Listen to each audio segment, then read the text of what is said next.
Welcome to our policy governance training. This slide states Introduction to Policy Governance Board Model. This will be the second of two modules related to policy governance. I am Dr. Darlene Zangara. I'm currently the Executive Director for the Minnesota Commission of the Deaf, Deafblind, and Hard of Hearing. I am a white female with blonde hair, glasses, and wearing black. I will be describing each slide at the beginning of each slide. Let's begin.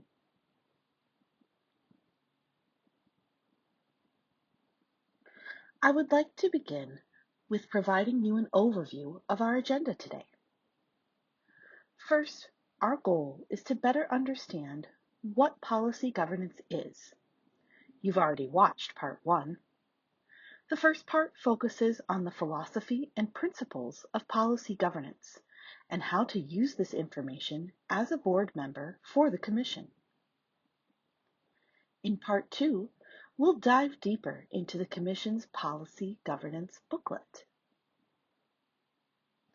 This agenda includes history of the Commission, Board, and the transition to policy governance model. What is in our Commission's policy governance booklet? We'll break down the policy governance model and examine the 4 sections, which are purposes, Executive Director's responsibilities,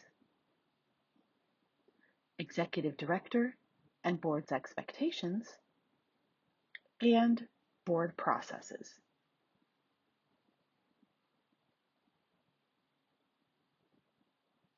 This next slide is the history of the Commission's Board and how we transitioned to policy governance.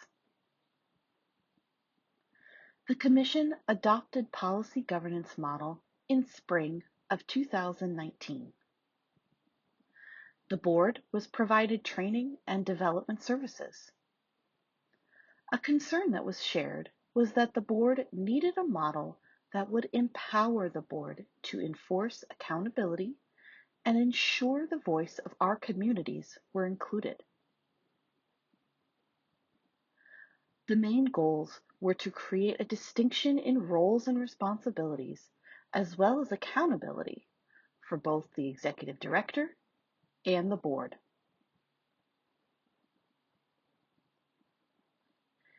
In 2019, the Board received training and began working on the development of the policy governance booklet and defining visionary goals, which are called purposes.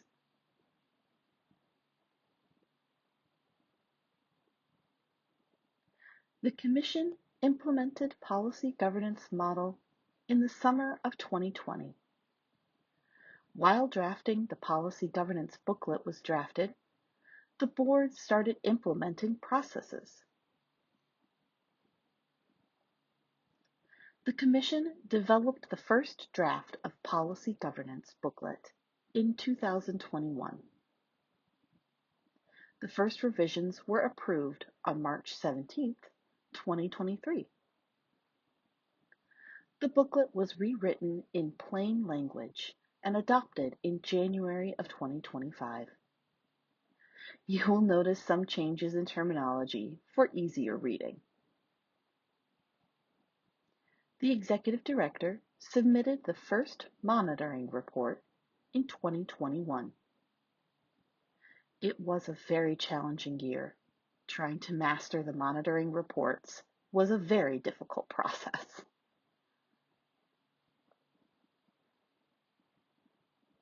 The policy governance model has since then produced almost 3 years of reports and completion of 3 years of board self-assessments.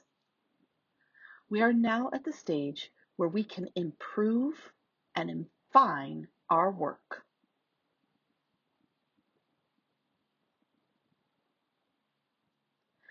Let's review what policy governance is in a nutshell.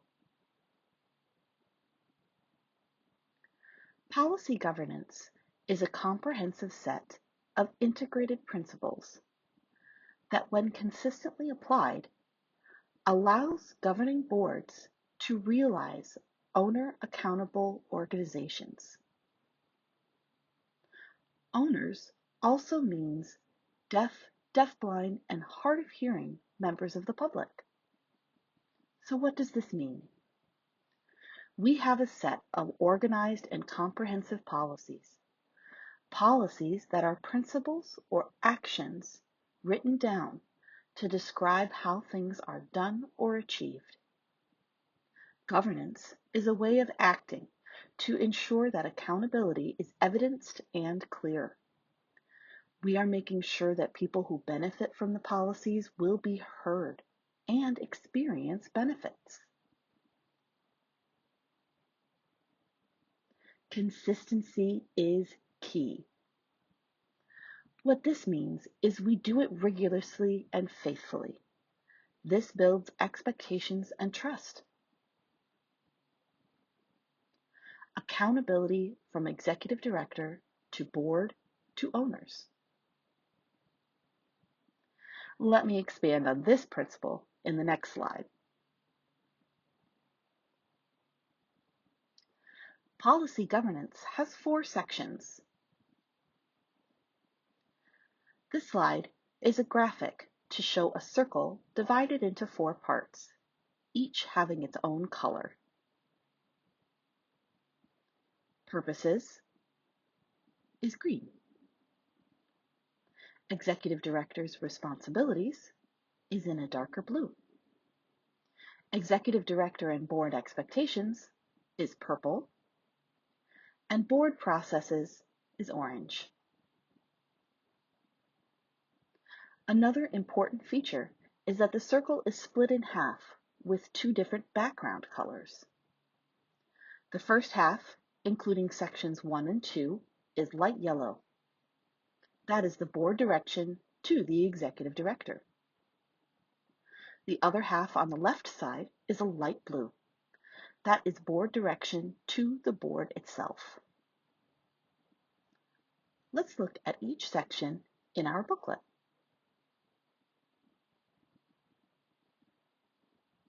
You've seen this slide before. It looks like a flowchart. I'll start at the top. We have 2 oval shapes. One is legislative statutes requirements, and the second is members of the public's input, stakeholders, constituents, and communities of the deaf, deafblind, and hard of hearing. This is at the top because this is where we need information to determine the Commission's big picture goals. The statutes tell us what we are supposed to do, and the members of the public input tells us what's important to them.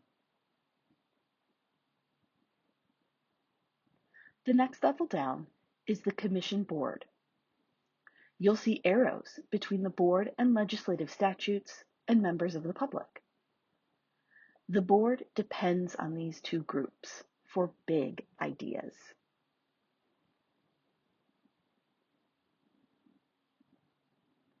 The arrow next to the board says creates purposes or visionary goals.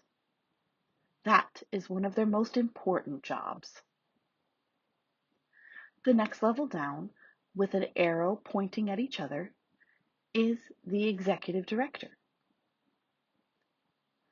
The board depends on the executive director to come up with the strategic plan, budget, and actions to make the big picture visionary goals or purposes happen. But the executive director depends on the board for the big picture and limits as to what she can do and perform.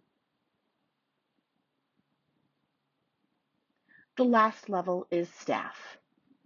The arrow is between staff and executive director. The executive director is solely responsible for her staff and to carry out the strategic plan. Finally, on the left side is an up and down arrow for all levels. showing that policy governance is the framework for how we operate the organization to make sure there are checks and balances to everyone's work. Here you will see two versions of the 4 sections. They are the same. The first one is what you will find in our policy governance booklet. The first section is purposes. Remember, I've used 3 words to describe the same thing. Purposes, visionary goals, and big picture results. These policies describe the Commission's big picture goals and commitment to the state of Minnesota and our community. Minnesota members of the public who are deaf, deafblind, and hard of hearing. These policies inform everything that we do.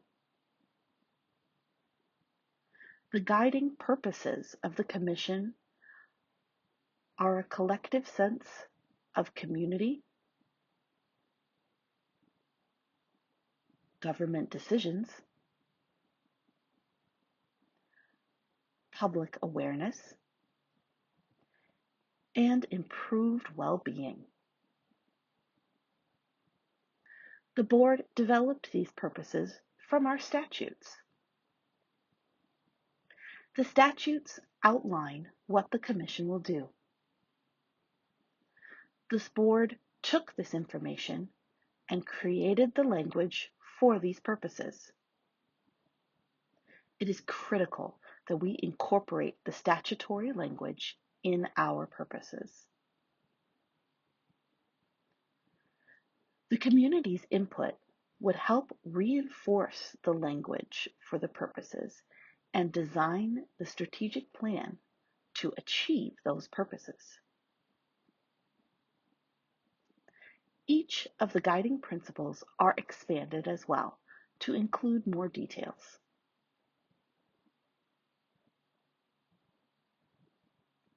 The second section is the Executive Director responsibilities.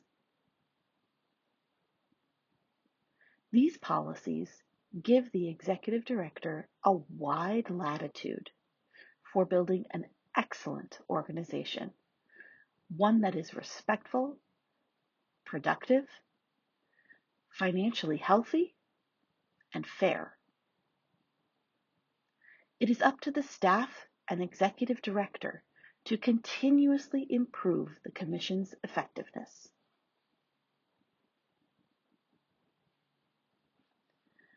These statements are written in negative, what the Executive Director will not do, in order to give the Executive Director guidelines without being too limiting.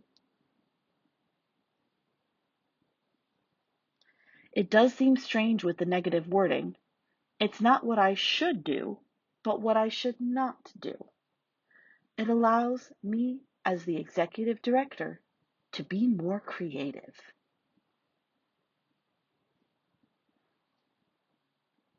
This slide is how I report what I did not do. I provide information with evidence to the board. It's called a monitoring report. Let me describe this slide's information. Monitoring reports are submitted to the board on a schedule. Monitoring reports are written by the Executive Director. Monitoring reports keeps Executive Directors accountable to policies established by the board. Monitoring reports are to be reviewed, questioned if needed, and approved with a vote. Monitoring reports is a public document and a resource for Executive Directors' performance evaluation.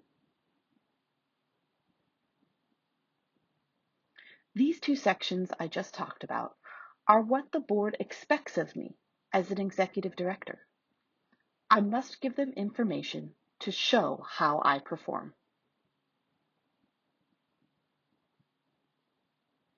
This slide talks about the third section, purple, Executive Director and Board Expectations. These policies describe how the Commission's board monitor the Executive Director's leadership. This includes annual performance review and a calendar for monitoring board policy implementation. The last and fourth section is in orange, board processes. These policies describe how the board functions. It includes policies for board duties, a code of conduct, board officer roles, and rules for committee establishment and responsibilities. These last two sections on the left that I talked about are what the board expects from the board as a whole. One voice. The board is accountable to the owners or deaf, deafblind, and hard of hearing members of the public and the law.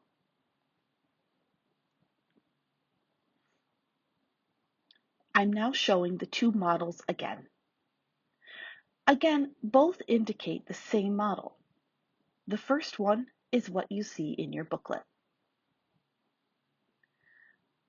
The four sections are the same as they are in the circle. All four must work consistently and work together to be successful. All are equal and must be effective. You as a board member are responsible for making sure each section is accountable.